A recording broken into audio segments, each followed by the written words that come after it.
Hello everybody and welcome back to another review video. Today we are going to be talking about Boruto chapter 35, and this went from 0 to 60 very quickly. At first I thought this was just going to be kind of not a boring chapter, but like a chapter that's like they just had a big a number of chapters with a big fight. So obviously there's going to be some falling action, resolution stuff, just kind of like, oh, here's a little bit of downtime. Maybe they kind of start setting some stuff up, whatever. This just goes right into it. We get some major stuff in this. Holy moly. So, the first part of the chapter is basically, it's not exactly how I thought it would go, but it's in the same vein as what I was just explaining, of like, maybe not boring, but like a little bit more drawn out, some just kind of like whatever.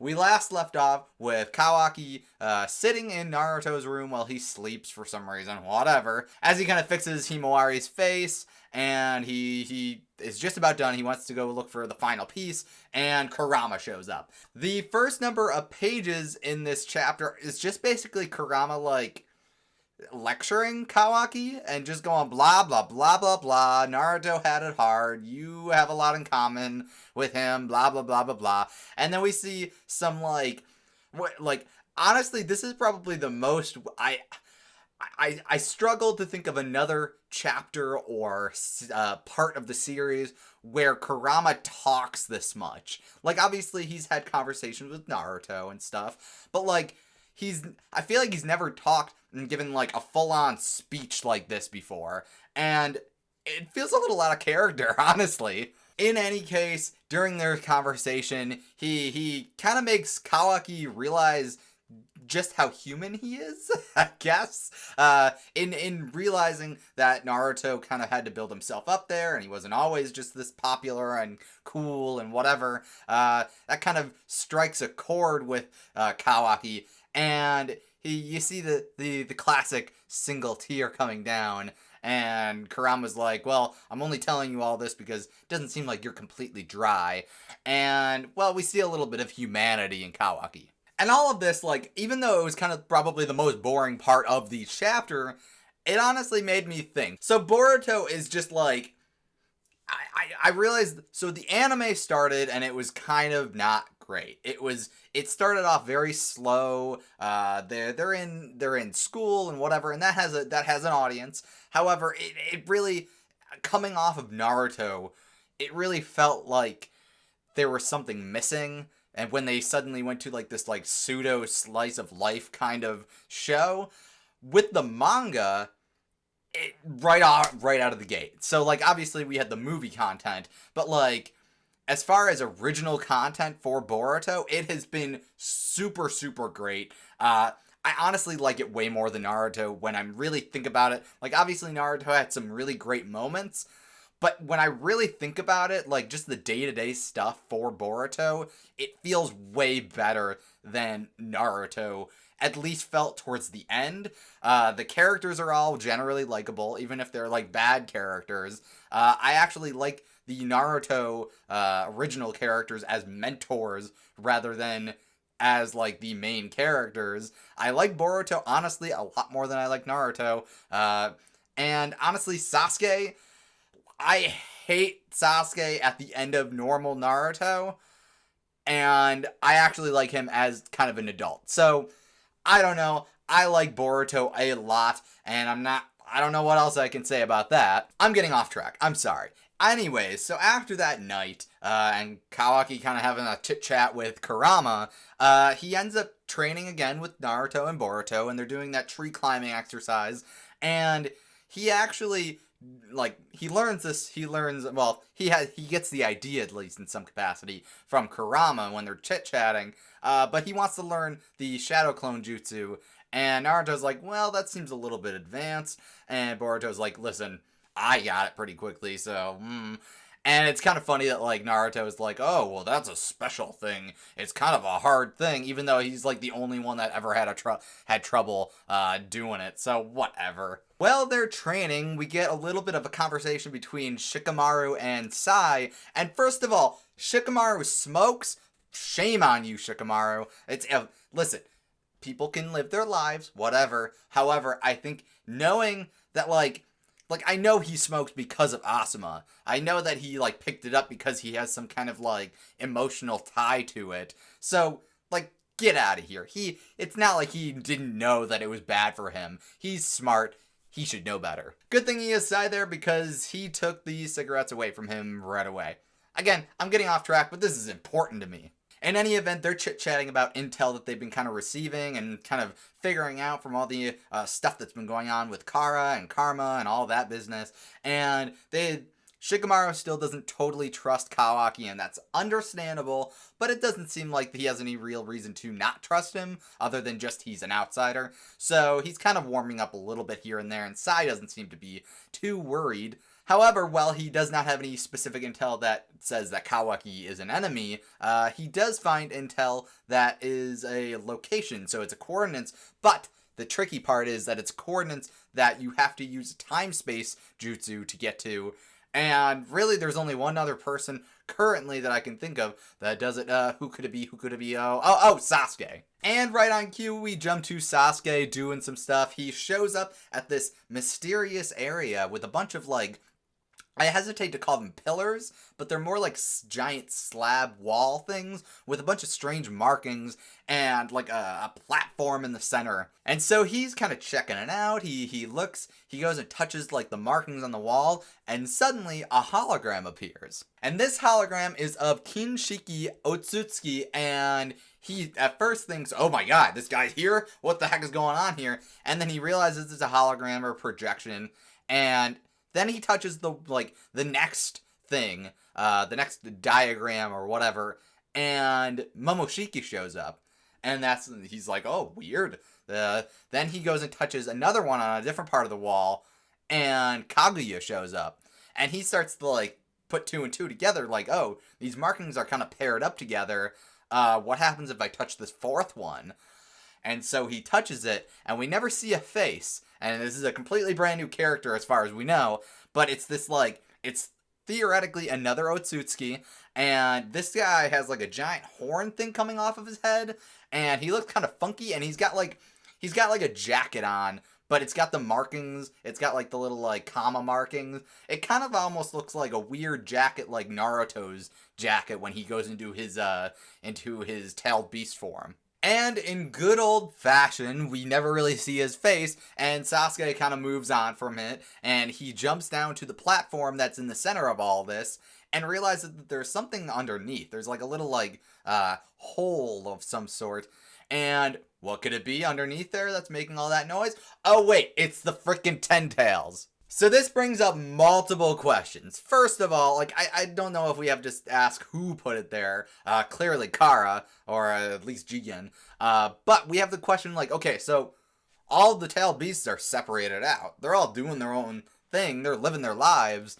We certainly not Kurama. I mean, Kurama's living in Naruto, so he's not anywhere near this situation. We know that Killer Bee and the A-Tails are together, so there's not, like, a real reason why the Ten Tails would even exist at this point. But it's crazy to think that in this weird dimension that only people that have time-space jutsu can get to, that the Ten Tails is there. And it's definitely the Ten Tails. It not only looks like the Ten Tails, but it's also got the Rinnegan, so it's definitely something. It's definitely the Ten Tails in some capacity. However, Sasuke does mention that he can't really get a good look at how many tails specifically it has, because it's really tied down by these giant metal spike things. But so technically it could be something different, so maybe Sasuke should look further into it. Oh wait, we're gonna jump back to Boruto again. We jump back and forth in this chapter, and it's very well done. I thought it was a very well done chapter overall as far as pacing goes. Anyways, so we jump back to Boruto and the gang just kind of chit-chatting, and they're talking about the karma, and I forget who specifically brings it up. It might be Sarada. She brings up the fact that, like, her mom has a little, like, marking on her head. She doesn't quite understand what it is. She's never talked about it, but it kind of looks like the karma. Naruto's like, first of all, that's the mitotic regeneration jutsu. It's very specific thing. It probably doesn't have anything to do with the karma, but and that's when Mitsuki chimes in and is like, well, actually, my parent says that that jutsu actually goes far beyond Tsunade and Sarada, so it theoretically might have something to do with it, and kind of like shuts Naruto down. So they basically decide, hey, okay, so we certainly don't know anything about it, so let's go talk to Tsunade and Sakura and see what kind of information they have. Maybe it does have something to do with the karma. And honestly, like, so based on what I'm going to talk about in a minute, it might be an indirect connection. The mitotic regenerative jutsu, that's kind of a mouthful to say, is basically a small point on your body where you gather chakra every day and you use it in only emergencies, and it's basically just a small point where you're constantly like storing energy.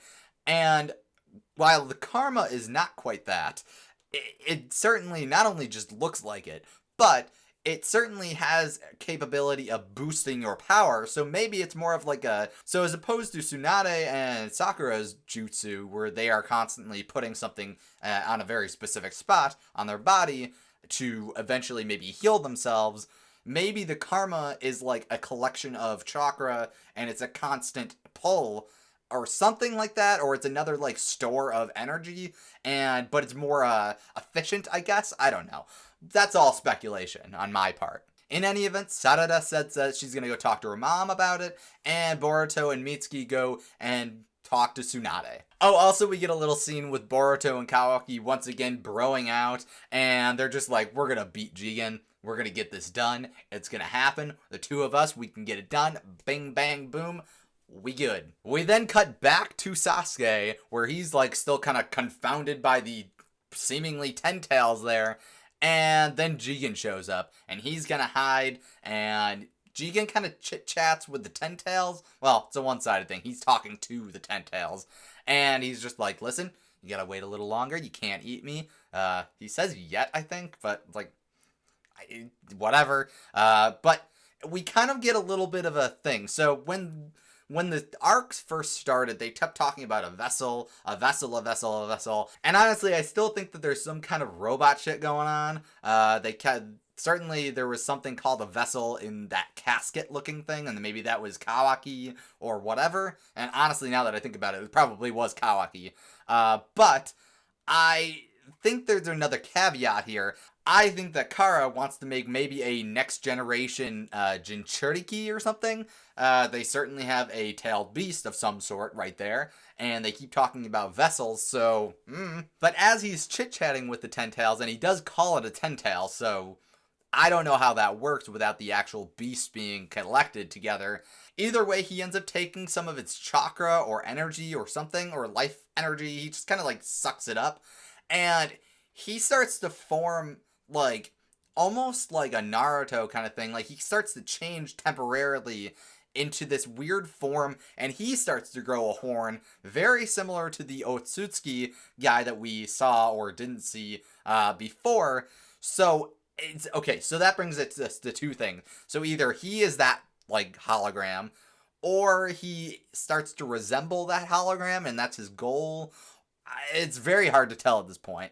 In any event, he says, okay, well, now that I've gathered all that energy, I'm going to go see the two vessels. And theoretically, that's Boruto and Kawaki. So he apparently is going to step onto the front lines. All the while, Sasuke is looking at this and being super surprised and being like, I gotta get this information to Naruto. This is not good. We then jump back to Boruto and Mitsuki heading to wherever Tsunade is and chatting about how, like, oh, well, what happens if you do defeat Jigen? Maybe it won't get rid of the karma. Maybe it'll just make things worse or whatever. And Boruto goes on this kind of awesome little speech about like, well, he's thinking about it as being like an epic mission, and he's just doing what he's gonna do, and he's a ninja. He's got all of his peeps around him, and he's gonna do his best and whatever, no matter what. And he also kind of like, I'm a little scared for Sasuke. He kind of sets up this weird situation with like, so Sasuke is with Jigen, essentially. Jigen just got essentially a power-up, maybe? And Boruto's like, listen, as long as I got my sensei Sasuke, and I'm a ninja, everything's gonna be chill, and we're gonna get through this. And that just sets this, like, weird alarm off for me that, like, either one, Sasuke is gonna get messed up real bad, and we already kind of see, we already saw in the, like, first cinematic of Boruto that Boruto has Sasuke's cloak on him, or cape. So I don't think Sasuke is gonna make it out of this series alive. I just didn't expect maybe it happening so soon. I guess it's too soon to really tell. I mean, it could happen next chapter, it could happen 3 or 4 or 5 chapters later, however many, but we shall see. Either way, I don't see this ending well for Sasuke, and he might... It seems like it'll be the kind of thing where it's like, oh, he needs to get the information out. Honestly, it seems like a Jiraiya thing, where he finds something out really important, and he, like, just barely gets the information out to Naruto and Boruto and all the others, but he ends up dying. So that's my 2 cents on this situation. I don't know what else to think. In any event, this chapter was really baller. I liked it a lot. I am enjoying Boruto so much, and I'd probably say that every review, I just really like it a lot. I think this series, this new, like, Next Generation series, I mean, is doing really well, and even though the wars are over from Naruto, and that was a really big epic thing with, like, basically god people, they're doing a really good job of making the Boruto stuff feel really important. Well, that's it for me. Let me know what you guys think about this chapter down below in the comment section, and if you enjoyed this video, make sure to leave a like. I would greatly appreciate it. And if you want to see more from me, make sure to subscribe and ring the bell, and that way you'll get all the notifications when I upload. I will see you guys in another video. So long!